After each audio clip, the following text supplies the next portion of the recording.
Hi everyone, welcome to the Do It Yourself Trek series. In this series, we are speaking about treks that you can do on your own without the help of any trekking organization. In this video today, we are going to be speaking about a trek which is extremely popular in Maharashtra. This, in fact, is one of the most beautiful forts that you can see in the Maharashtra region. Not just that, this was a place where Chhatrapati Shivaji ruled out of, and this was his home for quite some time until he shifted his capital. We are talking about the Rajgarh Fort trek. Speaking about this trek is Saini Krishnamurthy with us.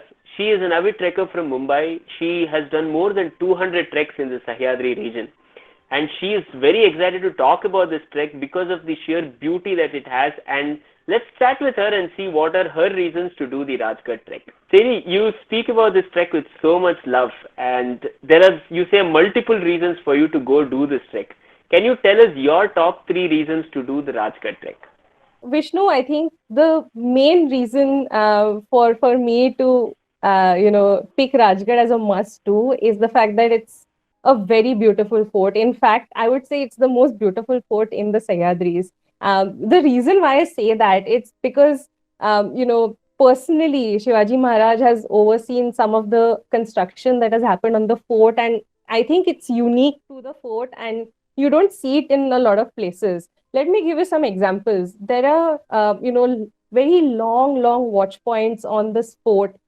In fact, some of the watch points are 2 to 3 kilometers long, and across these watch points, they go in like a snake, and they have double fortified walls, and each of these walls is like, sort of India's Great Wall, I would say, and at the edge complete tip of that wall you get to see the views from further ahead, which the soldiers used to see.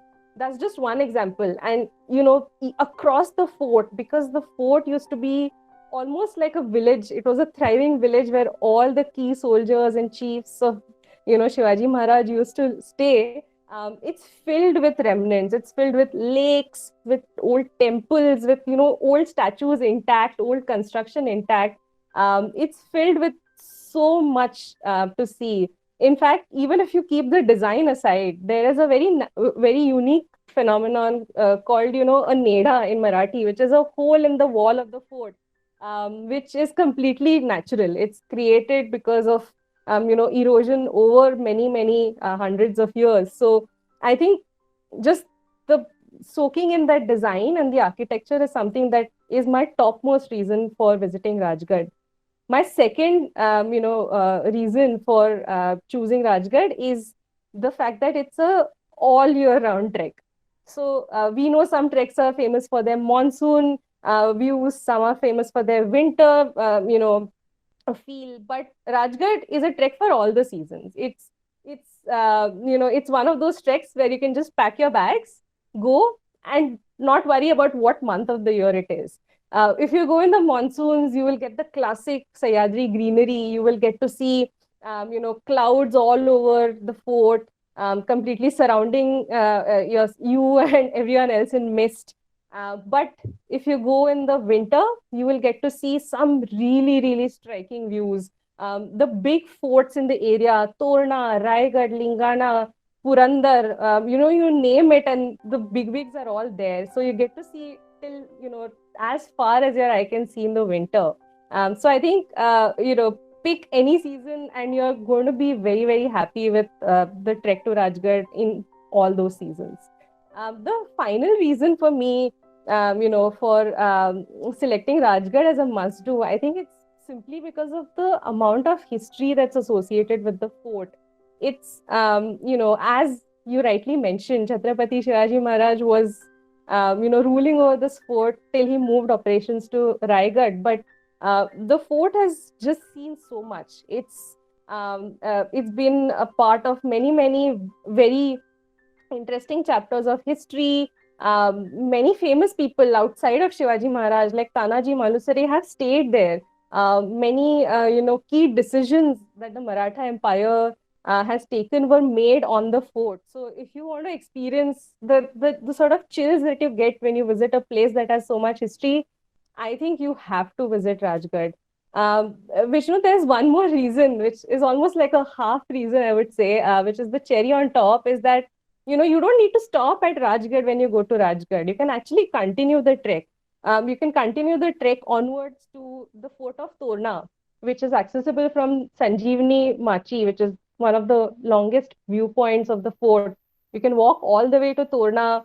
If you want, you can walk all the way to Raigad as well from Torna. So it's a fort for all trekkers. It's a fort in all seasons, and it's a fort for all trekkers. It's filled in with history, and it's very beautiful. So I think if you haven't gone to Rajgarh yet, I would suggest you put it on your list right now.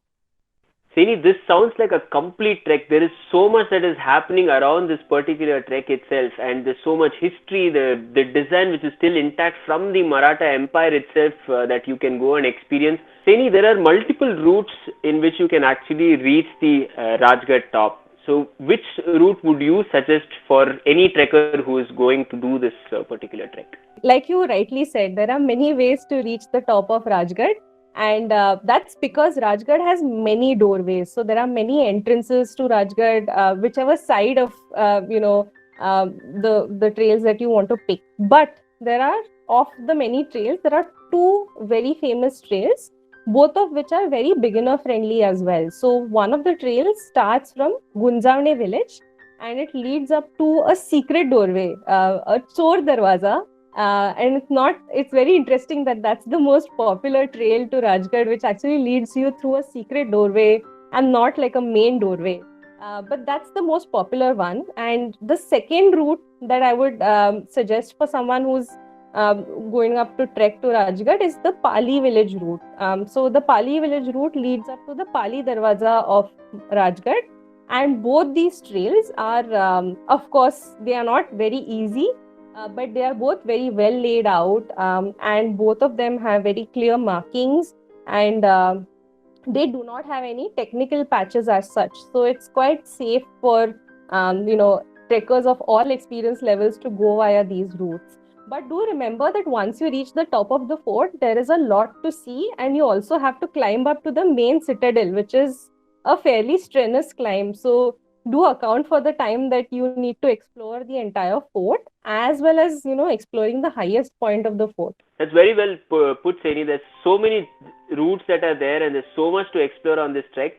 So I think this is a must-do for everyone who is there who is wanting to trek in the Sahyadri region.